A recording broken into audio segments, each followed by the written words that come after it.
আসসালামু আলাইকুম, সবাই কেমন আছেন? বাইরে কিন্তু অনেক সুন্দর রোদ, একদম ঝলমলে শীতের রোদ। তো আজকে দুপুরে রান্না করব, তো বারান্দায় আসলাম একটু তার আগে। আর এই হচ্ছে আমার শখের লাউ গাছ। মাশাআল্লাহ, লাউ গাছটা কিন্তু বেশ ভালোই হয়েছে। ফুল আসছে, কিন্তু প্রত্যেকটা ফুলই পুরুষ ফুল। এই যে আমি কাটিং করে দিয়েছি 3G 2G।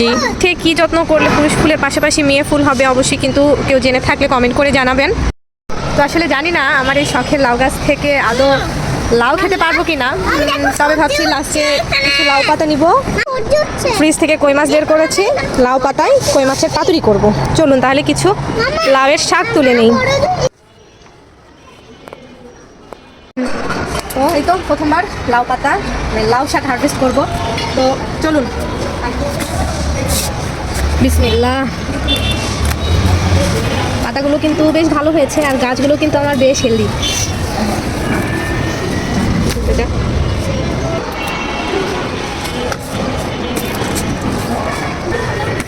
চলাই এতেই হবে। মাত্র 2টা গাছ, সব পাতা কেটে নিলে আবার গাছের সৌন্দর্য নষ্ট হয়ে যাবে, গাছ মারা যেতে পারে। তো চলুন এগুলা দিয়ে আজকে কই মাছের পাতুরি বানাবো। কই মাছের পাতুরি বানানোর জন্য আসসালামু আলাইকুম মামা, মাছ রান্না করবে কোন? আমরা এখন মাছ ভাজি খাবো। তো পাতুরির জন্য আগে মশলাটা রেডি করব। এই তো দিয়ে দিলাম পেঁয়াজ বাটা। তোমার সাথে মতো এটা দিয়ে দাও। এই তো দিয়ে দিচ্ছি রসুন বাটা। হ্যাঁ, মা? এবার হচ্ছে ওইটা দিতে হবে। আমার সাথে আমার মাও হচ্ছে। মামা এবার এইটা দিতে হবে।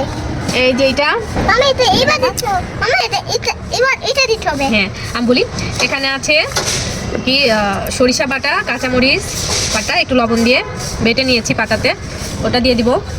যে কোনো পাতুরির ক্ষেত্রে সরিষা বাটাটা মাস্ট দেওয়াই লাগে। তোমার নানা তো অনেক মজা হবে। তাই হ্যাঁ। দেখা যাক কি হয়। আচ্ছা। এই তো হলুদের গুঁড়া দিয়ে দিচ্ছি। মামা এবার এই যে মরিচ গুঁড়া দিয়ে দিলাম। স্বাদ মতো লবণ দিয়ে দিব। আমার মা বলছে লবণ কিন্তু দেওয়া আছে, তাই একটু কম দিচ্ছি।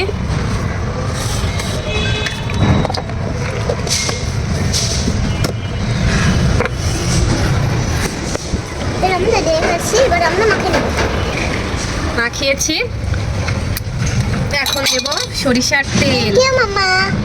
এখন সরিষার তেল দিচ্ছি, পাতুরিতে সরিষার তেল দিয়েই করব। মশলা মাখানো শেষ, খুব সুন্দর একটা ফ্লেভার আসছে। তো এখন মাছগুলো ভালো করে মাখিয়ে নেব। মাছটা এখন 10-15 মিনিটের জন্য এভাবে রেস্টে রেখে দেব। এখন পাতার মধ্যে মাছগুলো জড়াই নেব ভালো করে। প্রথমে আমি কিছুটা মশলা দিব।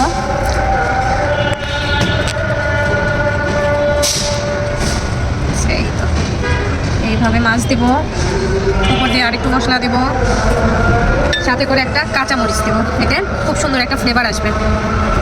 এখন চলেন মুড়াই নি মাছগুলা।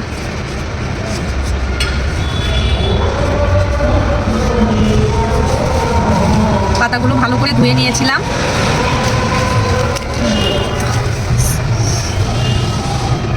এই যে এভাবে একটু হালকা সুতা দিয়ে জড়াই দিলাম যেন খুলে না যায়। এভাবেই সবগুলো রেডি করে নিব। এই যে পাতুরির জন্য রেডি। এখন চুলায় চলে যাব। সরিষার তেল দিয়ে দিব, সরিষা বাটা, সরিষার তেল, পুরো একদম সরিষাময় আজকে কই পাতুরি। তেল গরম হয়ে গেছে, দিয়ে দিলাম বিসমিল্লাহ বলে।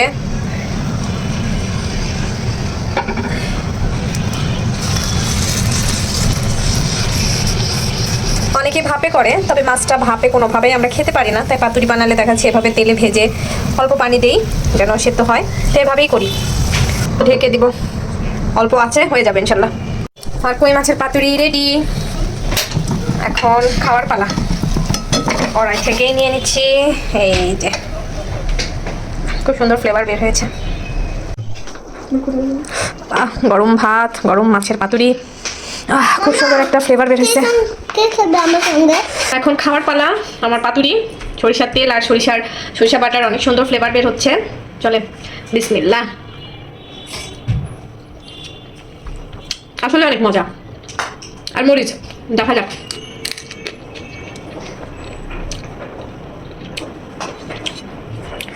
মরিচে ঝাল নাই, ক্যাপসিকামের মতো। কেউ খাইছেন? কেউ খেয়ে থাকলে কমেন্ট করবেন।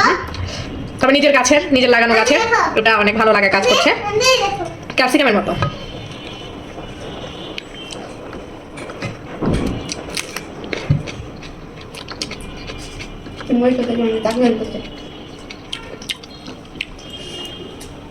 ঝাল নাই, তবে পাতুরির সঙ্গে মরিচটা, তারপর লাউ শাক ডোলে খেতে, মরিচ দিয়ে খেতে অসাধারণ লাগছে।